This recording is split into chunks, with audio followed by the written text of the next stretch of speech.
자, 오늘은 본문에 있는 말씀을 가지고 너희가 하나님의 성전이다 라는 제목으로 우리가 잠시 은혜를 나누고자 합니다. 우리 한번 따라서 하세요. 내가 성전이다. 그럼 내가 성전이라고 하는 거예요. 예수님이 오시기 전까지는 이스라엘의 예배드리는 성전이 따로 있었는데 예수님이 오시고 부활 승천하시고 그 다음에 성령님을 보내주심으로 말미암아 성령님이 우리 안에 내주하심으로 말미암아 이제는 내가 하나님의 성전이 됐다라고 하는 것입니다. 신앙생활하는 대다수의 사람들은 교회당을 성전으로 알고 있습니다. 그러니 교회당을 건축하면서 교회를 건축하는 것으로 오해하는 사람들이 많습니다. 교회 건축은 전도하는 것이 교회 건축입니다. 한 사람이 두 사람이 되고 두 사람이 네 사람이 되고 이렇게 전도되어서 숫자가 늘어나는 게 교회 건축이에요. 여러분, 우리가 예배당을 건축할 때 벽돌 한 장 한 장씩 쌓아서 건물을 짓듯이 교회 건축은 우리가 전도하는 것이 교회 건축이다라고 하는 거예요. 그리고 교회인 저와 여러분이 교회예요. 저와 여러분이 예배드리는 이곳을 교회당이라고 하는 것입니다. 교회당이라고 하는 거예요. 자, 오늘 본문인 고린도전서는 AD 55년경에 기록이 되어 있는데 이때는 예루살렘에 성전이 있었습니다. 자, 예루살렘에 있는 성전은 이스라엘 사람들의 제사의 중심이었고 기도의 중심이었으며 신앙생활의 중심이었던 것입니다. 또한 이스라엘 사람들의 영원한 마음의 고향이었던 겁니다. 지금도 마찬가지예요. 지금 있는 성전은 모스크 사원이라 그러는데 그 자리에 성전 회복되는 것이 이스라엘 사람들의 소원이다라고 하는 것입니다. 자, 그런데 이스라엘 사람들은 그 예루살렘 성전 안에 하나님이 거하시는 것으로 생각을 했습니다. 하나님이 건물 안에 있는 분으로 생각을 했던 것입니다. 역대상 17장에 보면 다윗은 왕이 된 후에 예루살렘에 백향목으로 왕궁을 짓습니다. 그런데 자신의 왕궁은 크고 멋진데 여호와의 법궤는 천막에 있는 것이 마음에 걸렸습니다. 그래서 성전을 지으려고 합니다. 그러나 하나님은 다윗의 마음은 기쁘게 받으셨지만 성전을 짓는 것은 허락하지 아니하셨습니다. 이것이 역대상 17장 4절에서 6절에 보면 성전을 짓고자 하는 다윗에게 나단 선지자를 통해 하나님은 이렇게 말씀하셨습니다. 너는 내가 거할 집을 건축하지 말라. 내가 이스라엘을 애굽에서 올라오게 한 날부터 오늘까지 집에 있지 않냐고. 오직 이 장막과 저 장막에 있으며 이 성막과 저 성막에 있었나니 이스라엘 무리와 더불어 가는 모든 곳에서 내가 내 백성을 먹이라고 명령한 이스라엘 어느 사사에게 내가 말하기를 너희가 어찌하여 내 백향목 집을 건축하지 아니하였느냐라고 말씀하셨습니다. 그러니까 한마디로 말해서 이 말씀에 담겨져 있는 의미는 하나님은 사람이 지은 건물에 모실 분이 아니라고 하는 거예요. 여러분, 다른 데 사당에 가보게 되면 그 사당 안에 어떤 우상을 만들어 놓고 모셔져 있지만 하나님은 그렇게 모셔지는 분이 아니라고 하는 거예요. 하나님은 이스라엘 백성들을 종살이에서 구해내요. 가나안 땅으로 인도하시기까지 40년에 걸쳐 광야 생활을 하는 동안에 백성들과 더불어 천막 속에서 함께 옮겨 다니셨던 것입니다. 장막 속에 머무시며 백성들과 함께 행동하신 하나님이시지 사람들이 지은 건물에 모셔지는 여러 신들과는 질적으로 다른 신이라고 하는 것입니다. 이는 우리들이 섬기고 있는 하나님이 어떤 분이신지를 우리에게 가르쳐주는 중요한 말씀인 것입니다. 그렇습니다. 오늘 우리가 믿고 모시는 하나님은 예나 지금이나 건물 안에 계시는 분이 아니라 사람들의 삶의 현장에서 함께 거하시며 이끄시며 도우시는 행동하시는 하나님이시라고 하는 것입니다. 백향목이나 대리석이나 그 어떤 좋은 금, 은, 보화로 지어진 건물 속에 모셔져서 가만히 있는 우상과 같은 하나님이 아니시라고 하는 것입니다. 그래서 하나님은 성전을 지을 마음은 기쁘게 받으셨지만 성전 짓는 것을 허락하지 아니하셨던 것입니다. 그 이유는 역대상 22장에 가보면 다윗이 전쟁을 통해서 많은 땅을 넓혔지만 다윗 왕이 피를 많이 흘렸기 때문에 성전 짓는 것은 그의 아들인 솔로몬이 할 것이라고 하셨던 것입니다. 자, 그런데 이런 이스라엘의 신앙의 중심인 성전은 세워지고 무너지기를 반복했던 것입니다. 예루살렘 성전은 모두 3번에 걸쳐서 세워졌습니다. 첫 번째는 주전, 그러니까 BC 939년에 세워진 솔로몬의 성전이었습니다. 그런데 이 솔로몬이 지은 성전이 주전 586년 바벨론에 의해서 무너져 버립니다. 그리고 바벨론 포로기를 거쳐 포로에서 돌아온 사람들이 주전 BC 516년에 스룹바벨을 중심으로 성전을 다시 재건을 합니다. 다시 재건을 해요. 그러나 그 성전도 많은 외침으로 인해 약탈을 당하고 수모를 겪었습니다. 그리고 이스라엘의 통치권을 로마로부터 받은 헤롯 가문이, 우리가 잘 아는 그 유명한 헤롯 가문이 주전 20년부터 주후 63년까지 80여 년에 거쳐서 이스라엘 사람들의 환심을 사기 위해 무려 이 80년이 넘는 그런 기간을 리모델링을 합니다. 역사는 이를 헤롯 성전이다라고 부르고 있는 것입니다. 그리고 이 성전마저 주후 70년 로마의 티투스 장군에 의하여 완전히 무너집니다. 그래서 성전이 돌 위에 돌 하나도 남지 않고 싸그리 무너지게 되고 이 티투스 장군에 의해서 이스라엘 나라가 멸망을 하면서 성전도 같이 없어집니다. 그리고 이 티투스 장군에 의해서 반란을 일삼고 로마를 대적하는 이스라엘 사람들을 전부 다 흩어져 버리고 이스라엘 사람이라고 하는 이 이스라엘이라고 하는 이름을 역사에서 지어버리기 위해서 그 땅을 팔레스타인이다라고 이름을 지어서 오늘날까지 우리가 팔레스타인 하는데 이 팔레스타인의 뜻은 블레셋 땅이라고 하는 그런 이름이다 라고 하는 것입니다.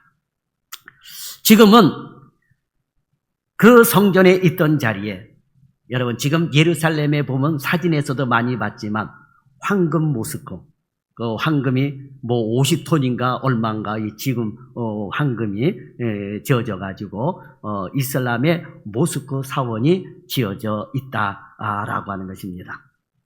자, 그런데 역사를 보면 이스라엘의 역사는 성전과 운명을 같이 하고 있음을 알 수 있습니다. 성전이 파괴된 때는 곧 나라가 망했다라고 하는 겁니다. 나라가 망하는 때였습니다. 그것은 신앙이 망하면 모든 것이 망한다는 것을 보여주는 예표였다라고 하는 거예요.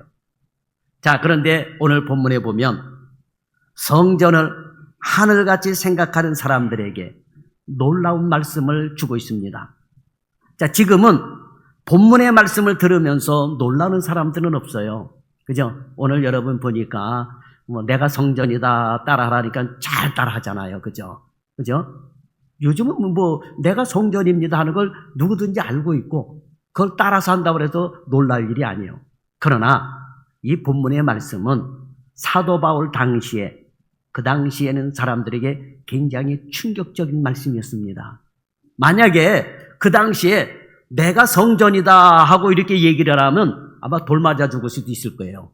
성전 모독, 신성 모독죄. 왜냐하면 제일 큰 죄가 여러분 성전 모독죄고 신성 모독죄예요. 그러니 오늘 사도 바울이 한 이 말씀을 보면 그 당시의 사람들에게는 굉장히 충격적인 말씀이었다라고 하는 거예요.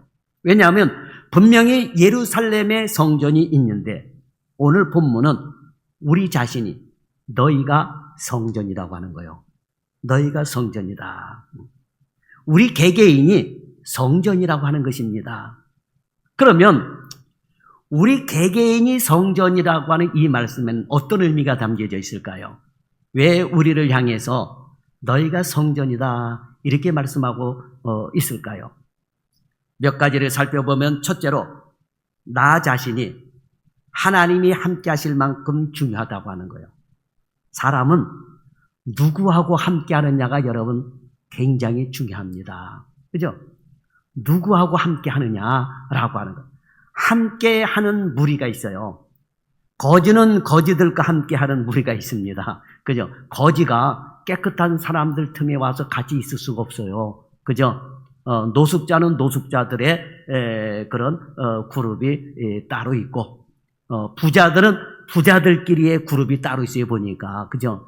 저와 여러분은 부자들 1% 안에 들어가는 부자들 틈에 낄 수가 없어요. 그죠? 거기에 껴주지도 않고 거기에 들어갈 수도 없습니다. 그 무리들이 있는 거예요. 그죠?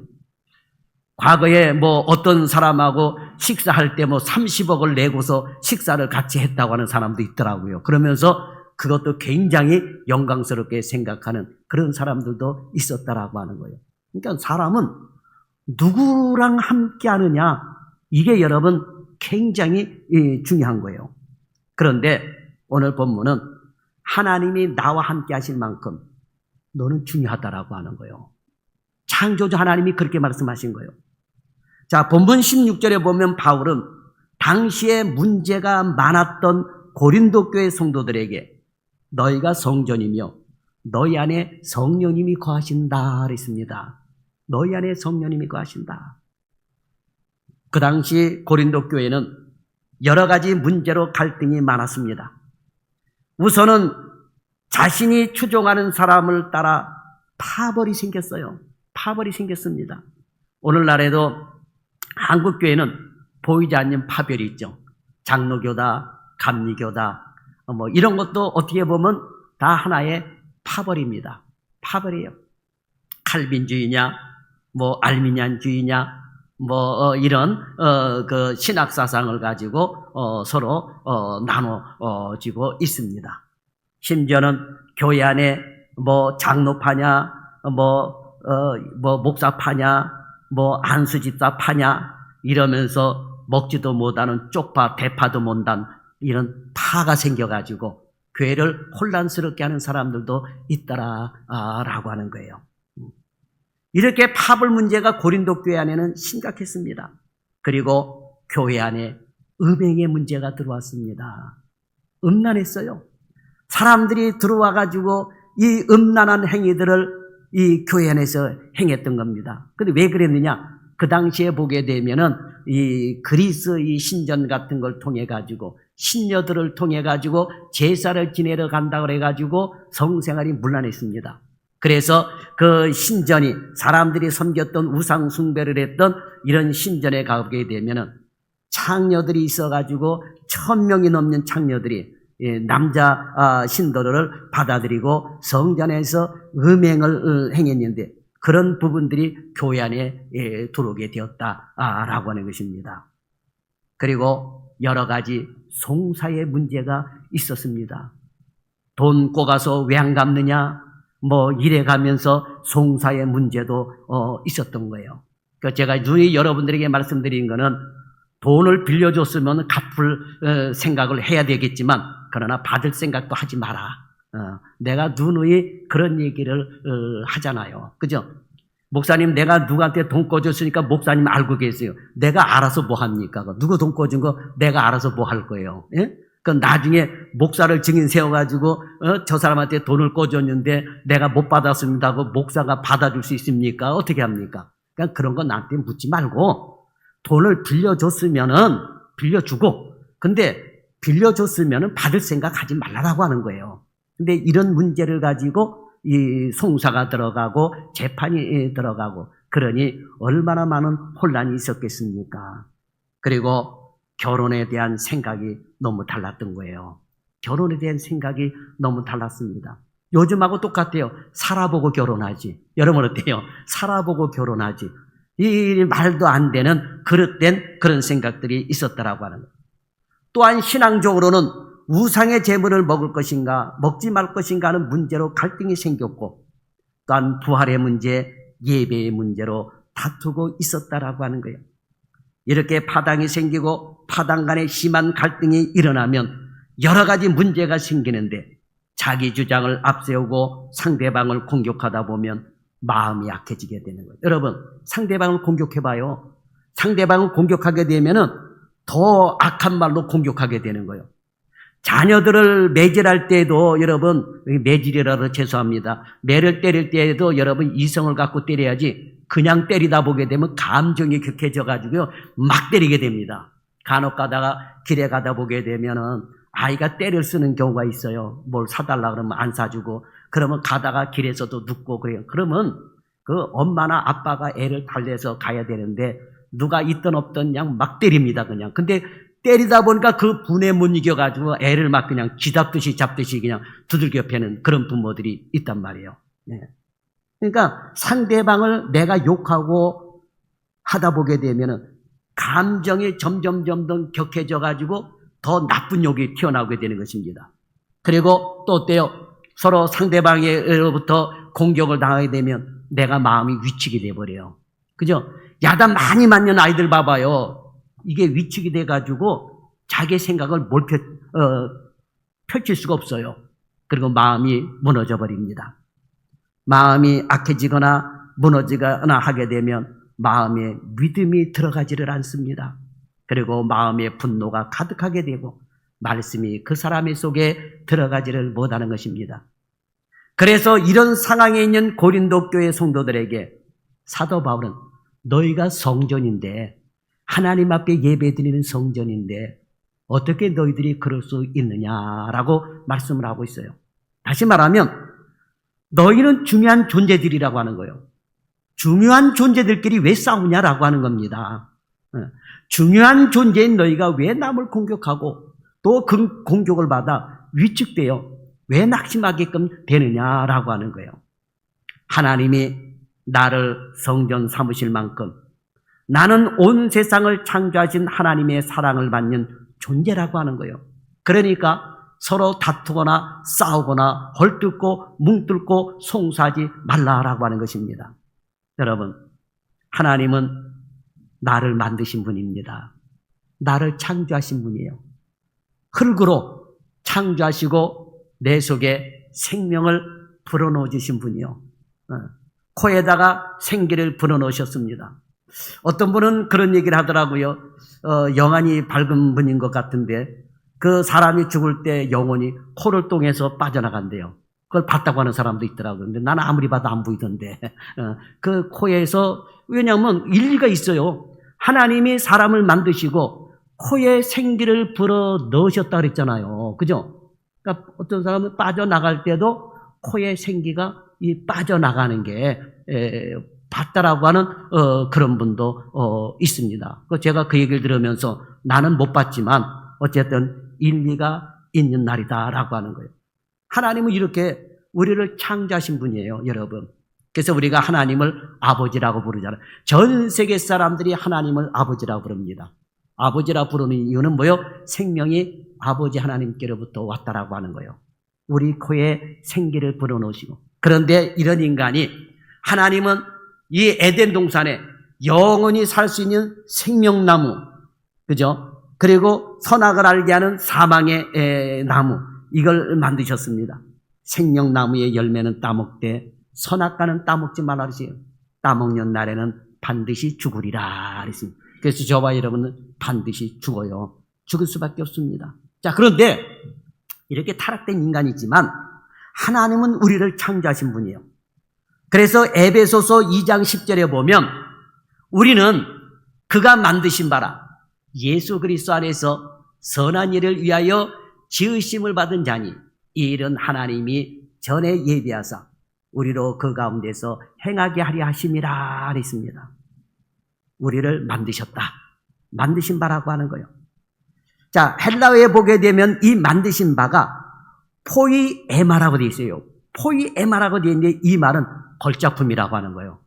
여러분, 걸작품은 아무거나 만들어 놓고 걸작품이라고 그러지 않아요, 여러분. 그렇지 않습니까? 그 전에 5월 달에 그 스페인에서 선교대회 하면서 그 스페인 그 박물관을 갔는데 그 박물관에 가보게 되니까 고흐라고 하는 그 유명한 화가가 그린 그림이 있더라고요. 야, 그거를 눈으로 직접 보면서 전부 다 감탄을 하는데 걸작품이다. 그런데 그 걸작품이 얼마냐? 뭐 200억, 300억, 500억씩 해요, 건물이.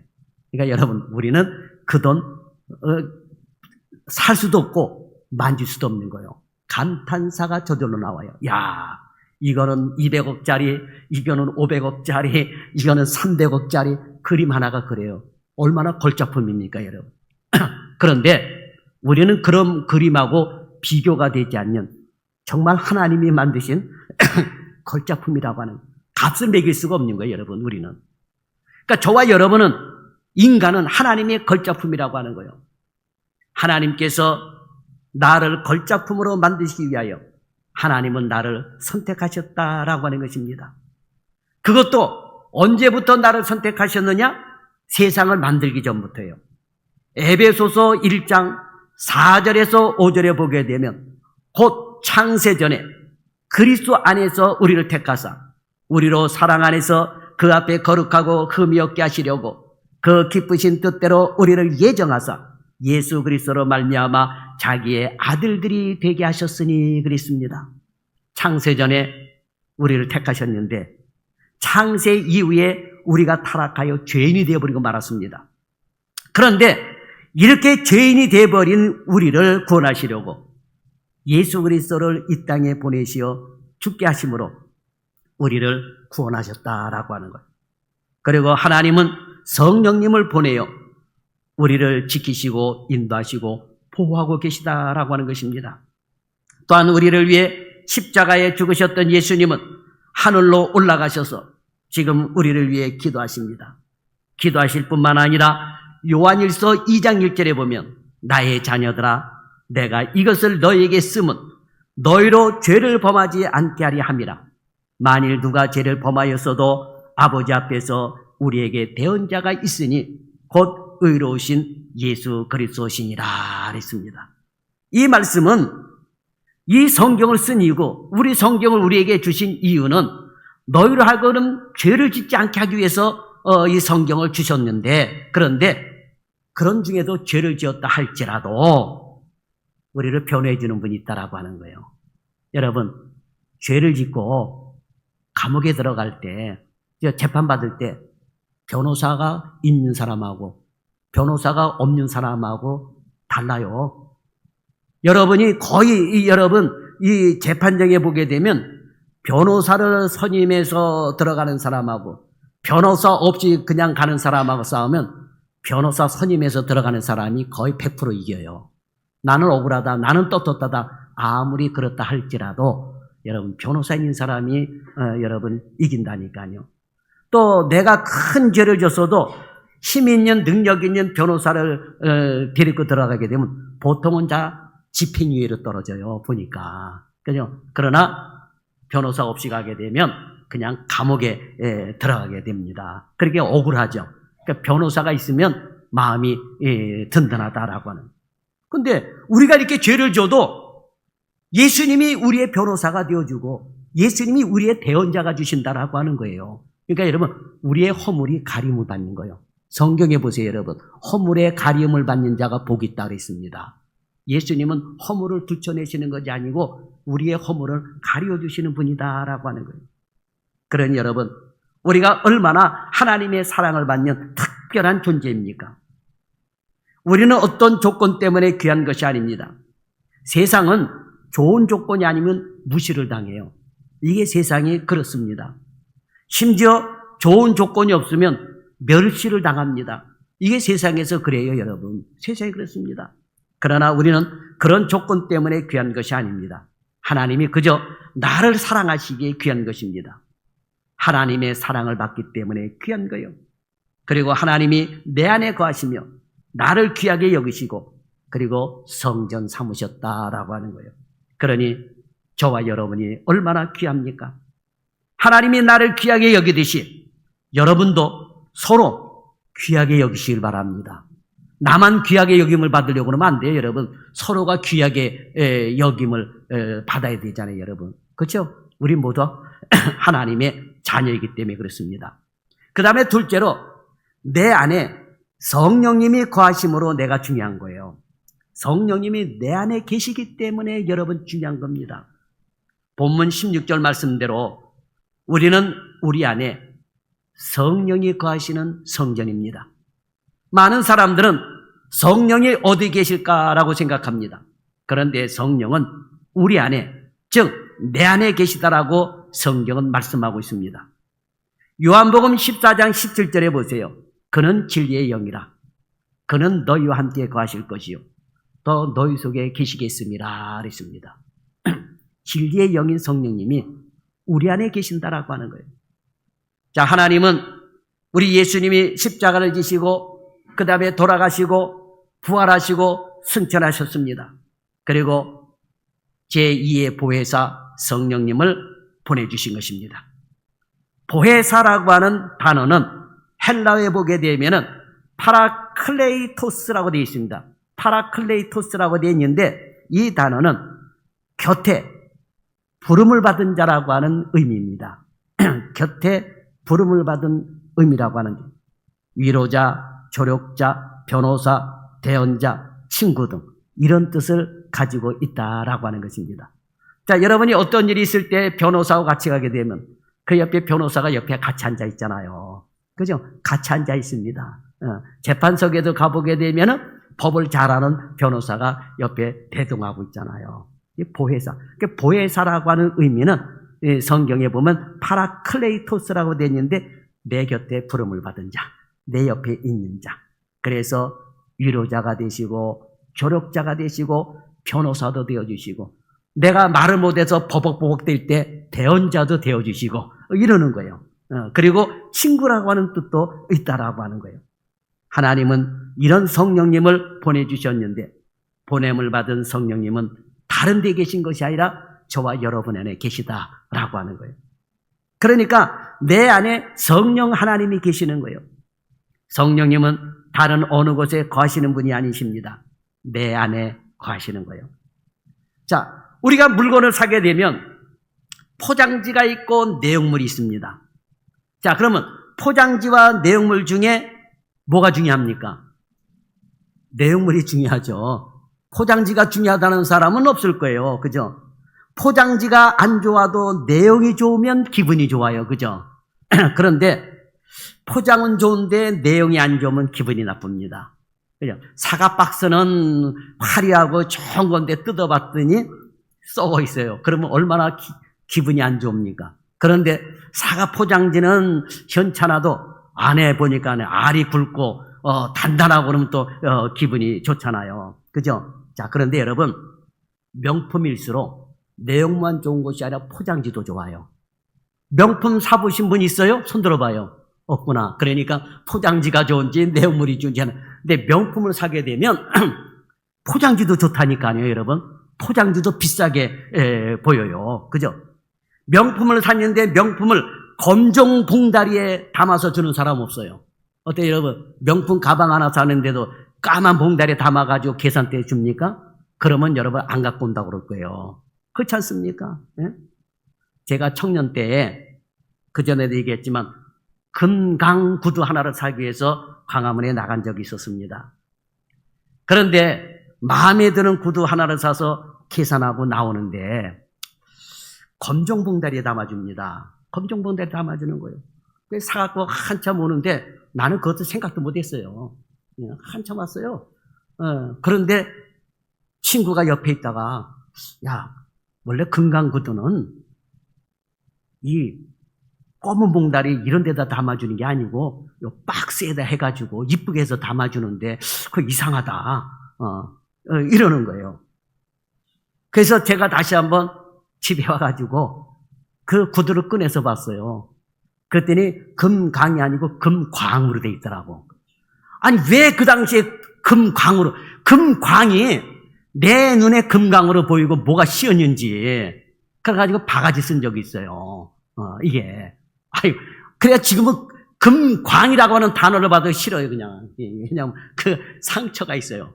그러니까 금강하고 금광이 다르잖아요. 그런데 이 금광으로 붙여놓고 마치 금강 구두 팔듯이 그냥 광화문에서 그냥 떴다방 떠가지고 하듯이 그렇게 파는데 나는 그게 왜 내 눈에 금강으로 보였는지 지금도 그게 수수께끼요. 예, 그 검은 봉다리에 들고 왔어요. 그래서 3개월 신고, 보통은 그 당시에 금강 구두 사면 1년을 신었는데 그 금광 구두는 3개월 정도 쓰고 버렸어요. 예, 시장 구두를 샀던 거예요, 모르고. 예. 여러분, 한때 강남에 모 유명한 백화점 종이 가방을 들고 다니는 것이 유행한 적이 있었어요. 그 종이 가방을 들고 다니면 그 명품 백화점에서 물건을 샀다고 하는 증거가 되고 명품 백화점에 다녀왔다는 것으로 어깨에 힘이 들어가던 그런 시절이 있었습니다. 그래서 그 가방이 굉장히 유행한 적이 있었어요. 그것도 종이 가방인데 어떤 백화점 이렇게 마크 딱 지켜가지고 그거 들고 사람들이 나 여기 백화점 갔다 왔다 해가지고 목에 힘을 주고 다니던 그런 시절이 있었던 겁니다.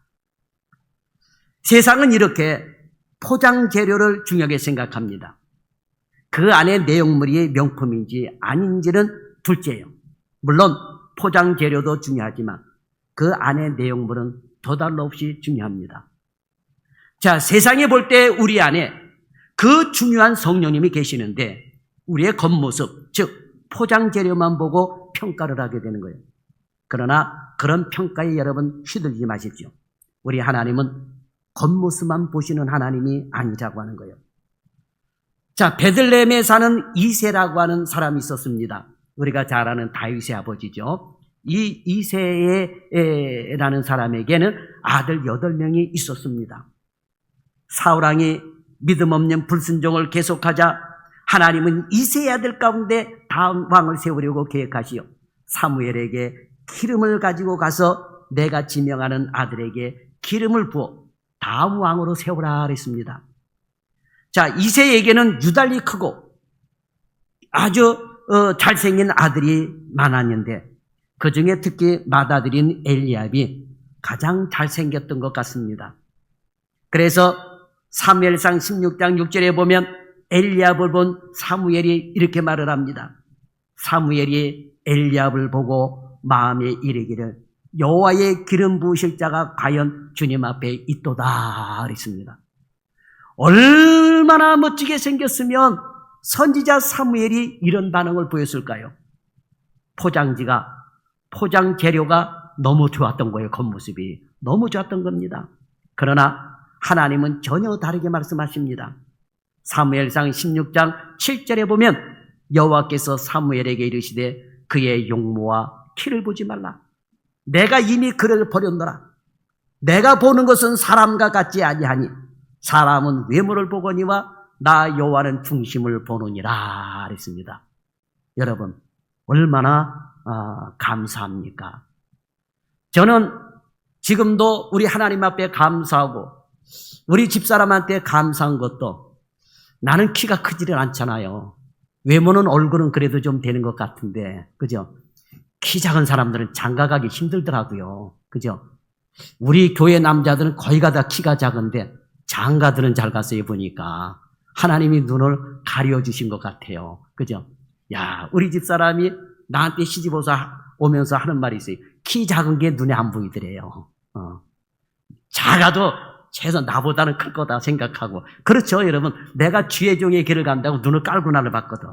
눈을 똑바로 못 쳐들고 봤어요. 눈을 밑으로 깔았거든요. 그러니까 내가 큰지 작은지 모르는 거예요, 그냥. 예.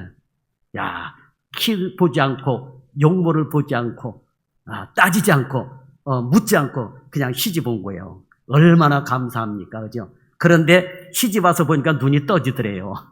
눈이 떠지더래요. 그럼 어떡할 거야? 가라 그래도 못 가지, 지금 이 시점에서는. 그죠? 자, 그런데 하나님은 이렇게 겉포장을 보시는 것이 아니고 중심을 보신다라고 하는 거예요. 포장지는 좋은데 엘리압을 보는데 내용문이 아니라고 하는 거예요. 사무엘은 포장지만 본 거예요. 겉모습만 본 거예요. 그런데 하나님은 야, 그 겉포장지만 보지 마라. 내용물이 이미 아니다. 바꿨습니다. 그런데 다윗은 엘리압과 다릅니다. 외모보다 그 내용물이 압도적이에요. 그렇다고 다윗의 외모가 형편이 없다는 말이 아닙니다. 사무엘상 16장 12절에 보면 다윗의 용모도 범상치 않습니다. 거기에 보면 그의 빛이 붉고 눈이 빼어나고 얼굴이 아름답더라 그랬습니다. 그만큼 다윗은 외모도 내용도 정말 멋진 사람이었다라고 하는 거예요.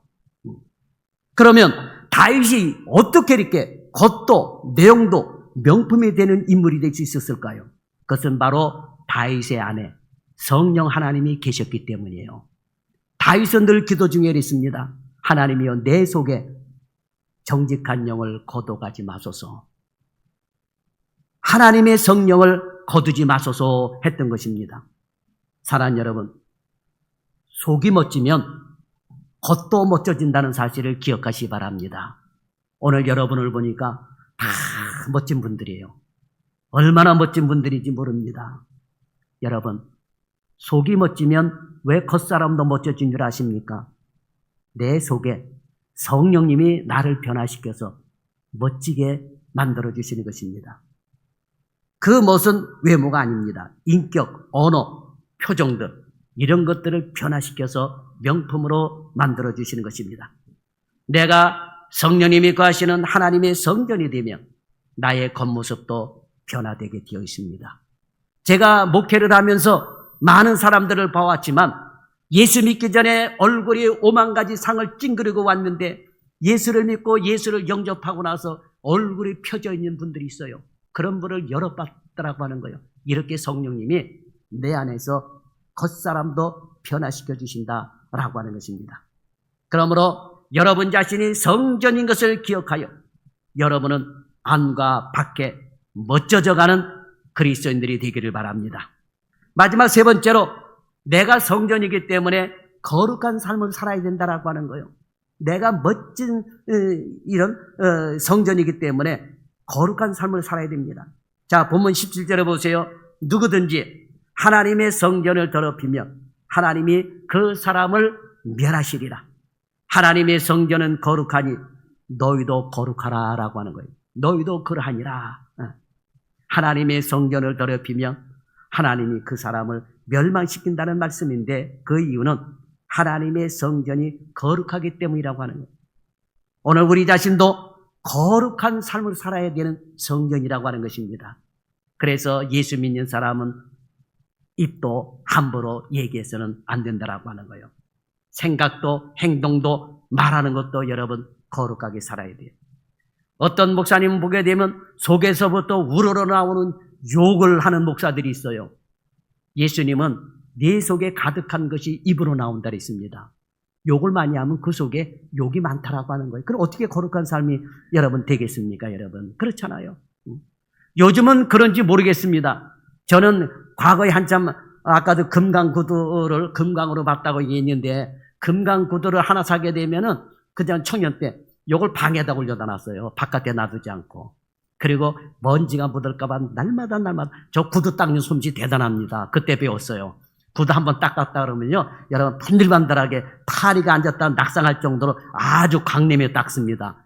그 정도로 구두 하나 사가지고 얼마나 애지중지했는지를 몰라요. 구두약에 때를 묻혀가면서 그 윤 같은 거에다가 침을 뱉어가면서 그냥 다 침 뱉고 닦아야지 광이 잘 나더라고요, 보니까. 그러니까 얼마나, 야, 바깥에 나갔다 들어오면 먼지가 묻으면 솔로 탈탈탈탈 털고 그걸 또 누가 훔쳐갈까봐 그 다음에 방 안에다 들여놓고 여러분 산 적이 있었어요. 여러분 안 그렇습니까? 좋은 곳 사면 여러분 안 그래요? 바깥에 막 내돌리는 사람 없을 거예요, 여러분. 마찬가지 여러분. 우리가 성전이고 거룩하기 때문에 우리에게는 때묻지 않는 그런 말, 때묻지 않는 생각, 때묻지 않는 그런 언어 생활을 해야 된다라고 하는 것입니다.